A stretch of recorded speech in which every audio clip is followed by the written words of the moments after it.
लाए होती हो, अच्छा ऐसा हुआ, फांसी लगा ली, जहर खा लिया, ये कर लिया, वो कर लिया। यदि तुम परमार्थ के पथिक हो, ये तीन बातें नहीं है तो तुम्हारा पतन हो चुका है। हमारा मन भजन में ले, होटलों में खाओगे, भजन में मन लगेगा, अशुद्ध आहार करोगे, मनमानी व्यभिचार प्रवृत्तियों का दर्शन, संभाषण और क्रिया करोगे और तुम्हारा मन सच्चिदानंद प्रभु में लग जाएगा। तमाशा समझा है, तमाशा समझ लिया अध्यात्म में मन को लगाना। अपनी दिनचर्या में इतना पावर है कि जहर भी समन हो जाएगा। मीरा जी का समन हो गया ना।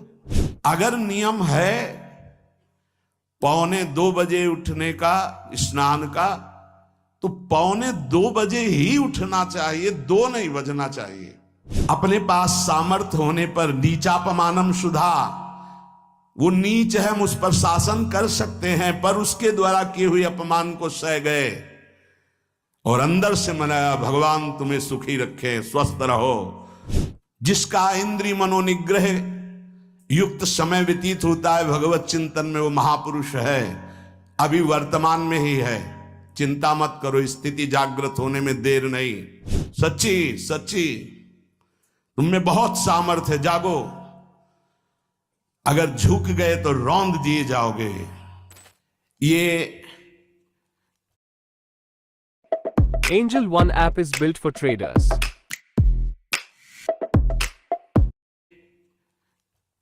8 बातें भगवत भक्त अपने जीवन में जांच ले कि है कि नहीं है, अगर ना हो तो धारण कर ले।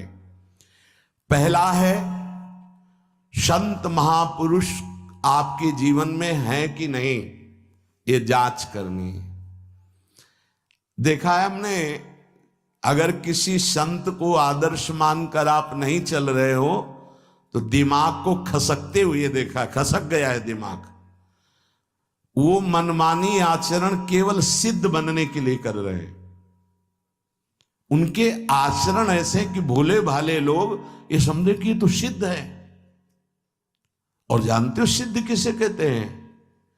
ब्रह्म भूता प्रसन्नात्मा न सोचति न कांक्षति समः सर्वेषु भूतेषु मद भक्तिम लभते पराम निर्माण मोहाजित संग दोषा अध्यात्म नित्या विनिवृत्त कामा द्वंद्व विमुक्ता सुख दुख संगई गच्छन्त मूढ़ा। ये स्थिति आनी चाहिए। पूरा कोरा, जैसे नाटक मंच पर नाटक किया जाता है ना, पूरा दिखाई देता है, पूरा नाटक। क्यों? क्योंकि कोई डांटने वाला नहीं है, कोई आदर्श नहीं है महापुरुष जीवन में। जो मन आवे सो बोलो, जो मन आवे सो नाटक करो, तो 100 200 500 लोग भोले भाले जिनको ककहरा नहीं आता परमार्थ का, वो कह देते मेरे भगवान, मेरे सिद्ध योगी, मेरे महापुरुष, मिटिया मेट कर देते हैं। बात तो तब समझ में आवे जब रसिक जन पास करे, गुरुजन पास कर दे। अपने मन से कुछ नहीं होता, जिसे महापुरुष पास कर दे वही होता है। संत महापुरुष कहे ठीक चल रहे हो, ठीक है, या वो मौन स्वीकृति दे दे, ठीक है। अपने मन से सिद्ध बनने पर सिद्ध थोड़ी कोई हो जाता है।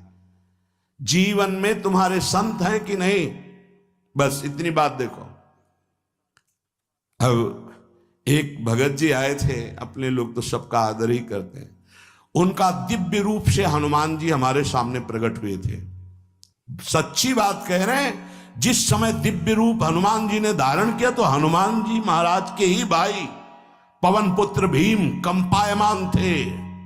भीम जैसे हनुमान जी वैसे भीम, बड़े बड़े पर्वतों को अपनी टक्कर से चूर करने की सामर्थ्य रखने वाले। अभी पैदा ही हुए थे भीम और गोद में लिए हुए माता कुंती चल रही थी। अचानक सिंह निकला, दहाड़ हुई तो गिर गए भीम। तो जो जिस चट्टान पे गिरे चकनाचूर हो गई चट्टान।